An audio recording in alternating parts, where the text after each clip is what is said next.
우리는 종종 이런 질문을 던집니다. 신이 없다면 우주와 시간은 어떻게 생겨났을까? 이 주제는 역설적으로 보이는 존재가 저절로 생겨난 것이 있습니까? 하나도 없습니다. 정상적인 사고를 가진 분이라면 결과와 원인의 인과성을 부인할 수 없다는 것을 알고 있습니다. 그렇다면 존재하지도 않는데 인류 50억 인구의 신앙심은 어떻게 생겨난 것일까요? 인간의 본성에는 종교심이 심어져 있습니다. 컴퓨터 프로그램을 깔아놓지도 않았는데 프로그램이 하드웨어 되어 있을까요? 없습니다. 누군가가 인간에게 숭배 욕망을 넣어주신 것이 분명합니다. 그리고 인류 대부분은 자신의 마지막 생명이 닿을 때나 천재지변 상황, 죽음을 앞둔 최악의 상황에 빠지게 되면 누구나 나의 신이여 나를 도우소서를 주장합니다. 신이 없다면 신도 시간도 공간도 생명체도 아무것도 없어야 합니다. 제1원인이 없었다면 어떤 결과도 있을 수 없습니다. 그러므로 제1원인을 부정하고 싶어도 반드시 결과는 원인이 있음을 인정해야만 합니다. 우리가 보는 모든 것, 별들, 행성들, 그리고 그것들이 움직이는 시간의 흐름까지 모두 하나님의 손길이 닿은 곳입니다. 로마서 1장 20절에서는 하나님의 보이지 않는 것들, 곧 그의 영원한 능력과 신성이 창세로부터 그가 만드신 것들에 보여져 알려졌다고 말합니다. 이것은 우리가 보는 우주와 시간, 그리고 그 안에 존재하는 모든 것들이 하나님의 창조력과 신성을 증명하고 있다는 것을 의미합니다.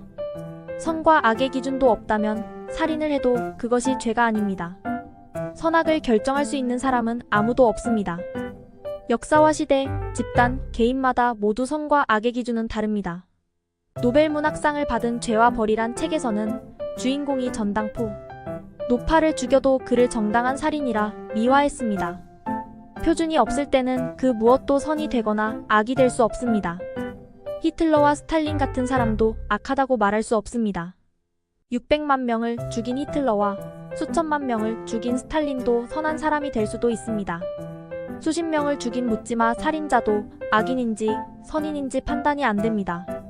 그저 인류 공통적 양심만 있을 뿐 참된 기준의 표준이 없어집니다. 신이 없다면 완벽한 진리만 알려주는 성경은 어떻게 생겨났을까요? 성경의 모든 구절은 신의 수준으로 완전하게 선한 일을 하도록 가르칩니다.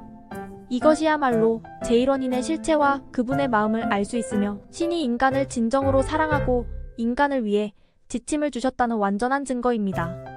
인간의 양심과 사랑, 종교심, 이타심은 어떻게 생겨났을까요? 건물이 폭발했는데 갑자기 건물이 더 좋은 건물로 리모델링 될 수 없듯이 인간에겐 신을 믿든 안 믿든 로마서 2장 15절에는 양심이란 것이 있습니다. 도둑 2명이서 훔친 물건을 한 사람이 더 많이 가져가니 너는 양심도 없냐? 고 말했다는 유머도 있습니다. 양심이나 종교를 믿으려 하는 마음, 타인을 도우려고 하는 마음은 반드시 누군가 인간의 본성에 심어주신 것입니다. 고로 신은 존재합니다. 우리의 양심, 사랑, 종교심, 이타심은 하나님의 사랑과 은혜, 그리고 그분의 선함을 반영합니다. 이것은 마치 꽃들이 태양의 빛을 받아 아름다움을 더욱 빛나게 하는 것과 같습니다. 그러므로 무엇이든지 남에게 대접하고 싶은 대로 너희도 그들에게 대접하라. 이것이 율법이요 선지자니라 라고 마태 7장 12절은 알려줍니다.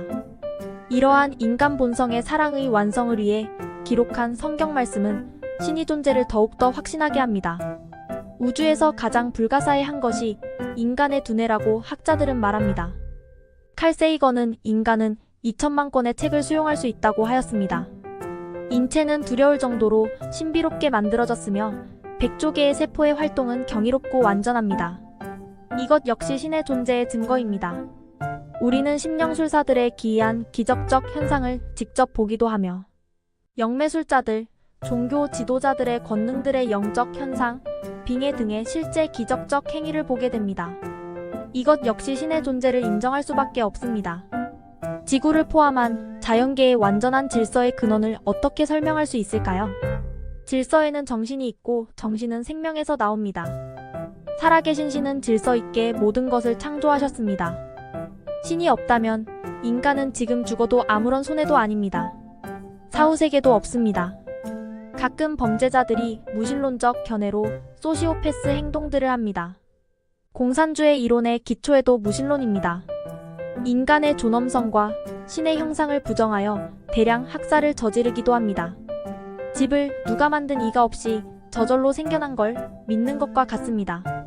저절로 만들어진 집은 한 채도 없습니다. 이것은 완전한 논리이며 우주라는 집도 만들어졌기 때문에 존재하는 것입니다.